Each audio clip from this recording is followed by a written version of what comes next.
This is the Homosexual Manifesto by Michael Swift, first published in Gay Community News, February 15th through the 21st, 1987.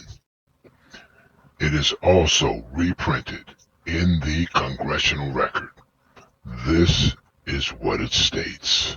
We shall sodomize your sons, emblems of your feeble masculinity, of your shallow dreams and vulgar lies.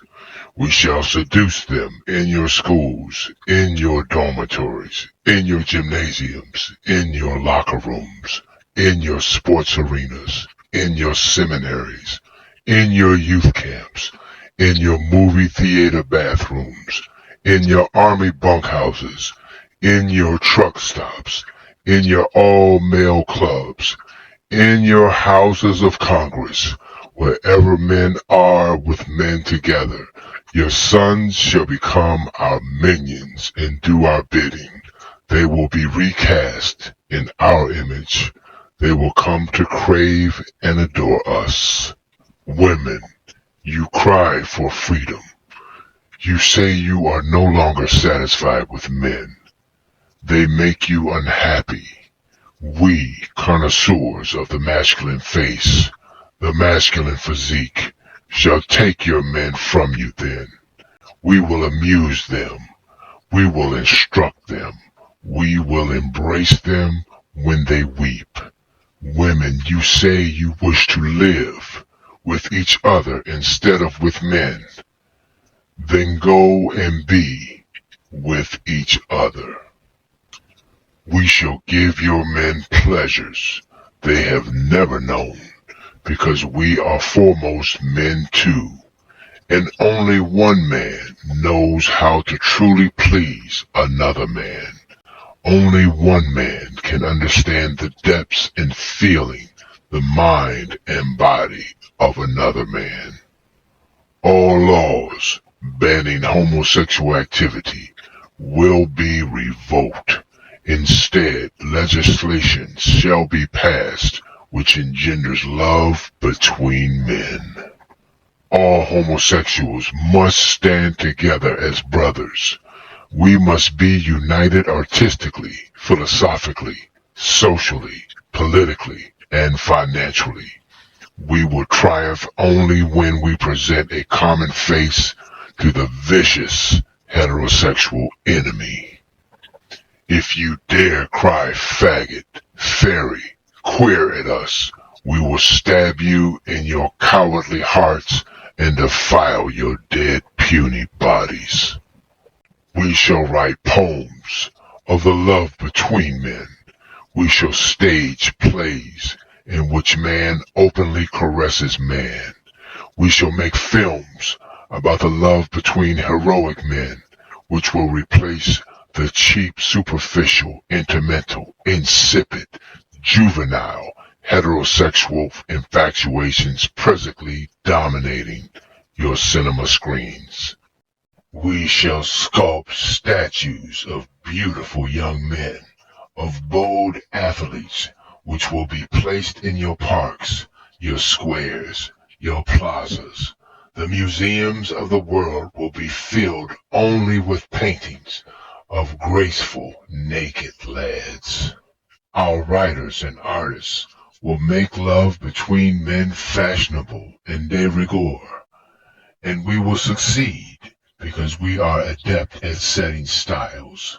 We will eliminate heterosexual liaisons through usage of the redeeming the rainbow, 203 devices of wit and ridicule, devices which we are skilled in employing. We will unmask the powerful homosexuals who masquerade as heterosexuals. You will be shocked and frightened when you find that your presidents and their sons, your industrialists, your senators, your mayors, your generals, your athletes, your film stars, your television personalities, your civic leaders, your priests, are not the safe, familiar, bourgeoisie, heterosexual figures you assumed them to be. We are everywhere. We have infiltrated your ranks. Be careful when you speak of homosexuals, because we are always among you. We may be sitting across the desk from you. We may be sleeping in the same bed with you. There will be no compromises. We are not middle-class weaklings, highly intelligent. We are the natural aristocrats of the human race, and steely-minded aristocrats never settle for less. Those who oppose us will be exiled. We shall raise vast private armies, as Mishima did, to defeat you. We shall conquer the world because warriors, inspired by and banded together by homosexual love and honor, are invincible, as were the ancient Greek soldiers. Family units, spawning ground of lies, betrayal, mediocrity, hypocrisy, and violence, will be abolished. The family unit, which only dampens imagination and curbs free will, must be eliminated. Perfect boys will be conceived and grown in the genetic laboratory. They will be bonded together in communal setting, under the control and instruction of homosexual savants. All churches who condemn us will be closed. Our only gods are handsome young men. We adhere to a cult of beauty, moral and aesthetic. All that is ugly and vulgar and banal will be annihilated. Since we are alienated from middle-class heterosexual conventions, we are free to live our lives according to the dictates of the pure imagination. For us, too much is not enough. The exquisite society to emerge will be governed by an elite comprised of gay poets.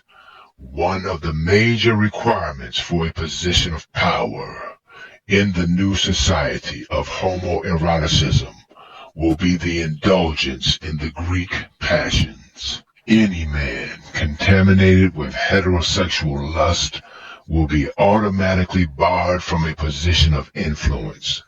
All males who insist on remaining stupidly heterosexual will be tried in homosexual courts of justice and will become invisible men. We shall rewrite history filled and debased with your heterosexual lies and distortions. We shall portray the homosexuality of the great leaders and thinkers who have shaped the world. We will demonstrate that homosexuality and intelligence and imagination are inextricably linked, and that homosexuality is a requirement for true nobility, true beauty in a man. We shall be victorious because we are fueled with the ferocious bitterness of the oppressed who have been forced to play seemingly bit parts in your dumb heterosexual shows throughout the ages. We are capable of firing guns and manning the barricades of the ultimate revolution.